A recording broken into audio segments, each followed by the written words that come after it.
নমস্কার সবাইকে, অনেক শুভেচ্ছা ও ভালোবাসা জানিয়ে আজকে আবার কিছু নিজের লেখা আপনাদের সঙ্গে শেয়ার করে নেব। আজকে লিখতে বসেছিলাম আমার একটা খুব খারাপ অভ্যেস নিয়ে,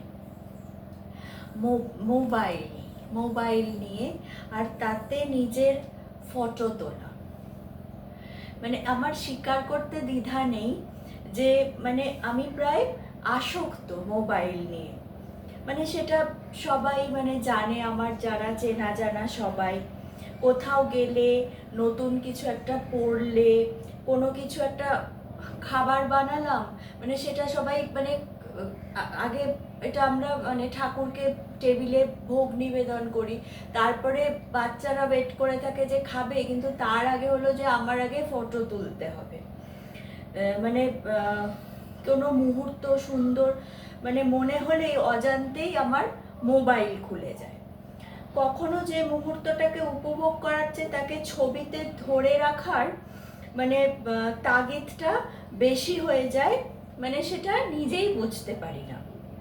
তাতে খুব লজ্জা করে যখন কোনো সব থেকে বেশি লজ্জাজনক কি লোকের কাছে, আমার কাছে কিন্তু নয়, লোকের সামনে কোনো তীর্থস্থান, মন্দির বা ভজনে গিয়ে যখন ছবি তুলি, তখন মনে হয় যে লোকে সেটাকে খুব খারাপভাবে সেটা দেখে।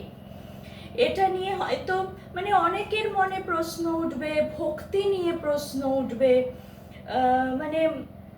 আমার মনে হয় যে আমার এই ছবি তোলার নেশা এই অর্থ না যে আমি ভগবান বা ঈশ্বরের চেয়ে আমার নিজের ছবিকে বড় করে দেখছি। একটা ছবি কখনো আমার প্রার্থনার বিকল্প হতে পারে না, আবার প্রার্থনা করলেই ছবি তোলা নিষিদ্ধ হয়ে যায় এমনও কোথাও লেখা নেই। এসব নিয়ে নিজের মনে প্রশ্ন করে উত্তর বের করি আর কি, একটা জাস্টিফাই করতে হবে তো এই যে এই নেশাটাকে। আবার আসলে নেশার সদুত্তর জরুরি।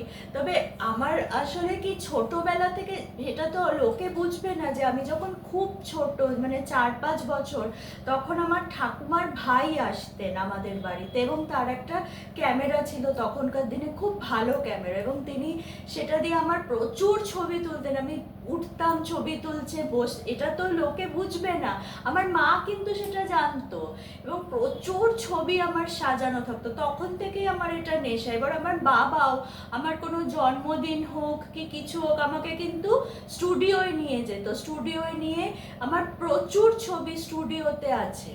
তারপরে যখন আমার হাতে ক্যামেরা এলো, তখন আমার ভর্তি কোনো বাকি নেই, এরকম গোছা গোছা আমার পুরো বিয়ের দিন অবধি আমার পুরো ছবিতে ভরা। ওই জন্য এটা আমার এটা এটা নেশার মতো। এই জন্য নিজের মনকেই প্রশ্ন করি, যেটাকে আমি খুব ভুল করছি, আবার নিজেই তার উত্তরও নিজেই বের করে নিই। আমার মনে হয় যে সমস্যা ছবি তোলার না, সমস্যা উদ্দেশ্যে। একই কাজ দুই মানুষ দুই ভিন্ন মানসিকতা নিয়ে করতে পারে। একজন ছবি তোলে নিজের অহংকারকে সাজাতে, আরেকজন ছবি তোলে নিজের জীবনের একটি অধ্যায়কে মনে রাখার জন্য। আমার তো মনে হয় যে মন্দিরের ভগবান ক্যামেরা দেখেন না।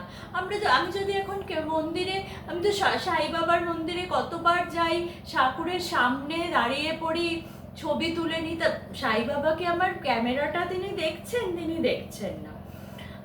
তিনি শুধু কি দেখেন? তিনি মনটাই দেখেন। কেউ যদি সারাক্ষণ ছবি তোলে, কিন্তু মানুষের প্রতি যদি আমি সহানুভূতিশীল থাকি, পরিবারকে ভালোবাসি, অন্যের কষ্টে আমি যদি পাশে দাঁড়াই, নিজের সাধ্য অনুযায়ী আমি যদি একটু সেবা করি, তো তবে আমার হাতে যদি মোবাইল থাকে, তো আমার অন্তরটা নিশ্চয়ই শূন্য নয়। আমি তো সাই বাবার ভক্ত। আমাদের বাবা কি করে, মানুষকে কখনো বাহ্যিক আড়ম্বরের মধ্যে ঈশ্বরকে খুঁজতে বলেননি। তার বাণী ছিল শ্রদ্ধা আর সবরি। ধর্ম মানুষের সেবা, নম্রতা, করুণা আর আন্তরিকতা। আমাদের সাইনাথ বারবার বোঝাতেন, ক্ষুধার্তকে অন্ন দাও, অসহায়ের পাশে দাঁড়াও এবং প্রতিটি মানুষের মধ্যে ঈশ্বরকে অনুভব করো। সেটাই হবে প্রকৃত সাধনা। আমি যখন কোনো মন্দিরে যাই তখন প্রণামও করি, আবার হয়তো কয়েকটা ছবিও তুলি। আমার মনে হয় এই দুটি পরস্পর বিরোধী নয়। এটি আমার বিশ্বাস। মানে এই ছবি তোলাটা মানে ভগবানকে প্রণাম করা, ভালো করে যখন মন্দিরে যাই ভগবানের কাছে দাঁড়ানো, তার কাছে প্রে করাটা কি আমার বিশ্বাস আর ভালোবাসার প্রকাশ। আর ছবি তোলাটা কি আমার স্মৃতির সংরক্ষণ। আমি ছবির জন্য ঈশ্বরকে খুঁজি না, বরং ঈশ্বরের আশীর্বাদে দেখা সুন্দর মুহূর্তগুলিকে ছবিতে ধরে রাখতে ভালোবাসি। তবে শেষ পর্যন্ত একটা প্রশ্ন থাকে, কোনো ধর্মীয় স্থানে গিয়ে ফটো তুললে যে আমি কেন সেখানে গিয়েছিলাম, মানে যে সেটা যদি উত্তর হয় যে মানুষকে দেখানোর জন্য, তবে কিন্তু ভক্তির ভিত কিন্তু দুর্বল। কিন্তু যদি উত্তর হয় নিজেকে জানার জন্য, প্রার্থনা করার জন্য বা শান্তি খোঁজার জন্য, তবে আমার মনে হয় একটি ছবি তুললে সেই অনুভূতির সৌন্দর্য কিন্তু নষ্ট করে না। কারণ ঈশ্বর আগে বলেছি যে আগেও সেটা বলেছি যে ক্যামেরার লেন্সে তো তিনি ধরা পড়েন না। তিনি কোথায় আছেন? তিনি আমাদের বিবেকের মধ্যে আছেন।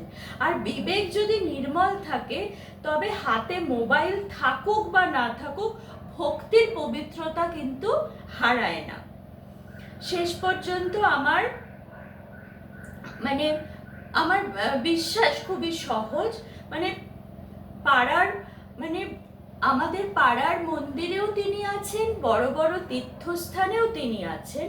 ছবি তোলাও ভুল নয় এবং সেখানে গিয়ে ছবি না তোলাও ভুল নয়। ভুল তখনই যখন ঈশ্বরের চেয়ে নিজের উপস্থিতিকে বড় করে দেখা হয়। আমি খুব ছবি তুলতে ভালোবাসি, আমি ছবি তুলেই যাব, এইটা থেকে তো আমাকে কেউ আটকাতে পারবে না, আমাকে কেউ আটকায়ও না। কেউ বলো সবাই জেনেই গেছে যে এ তো তুলবেই, একে আটকালেও সে আর থামবে না। কারণ প্রতিটি ছবির সঙ্গে কি জড়িয়ে থাকে আমার জীবনের এক একটা স্মৃতি সেখানে জড়িয়ে আছে, এক একটি পথ চলা এবং এক একটি অনুভূতি সেখানে জড়িয়ে আছে।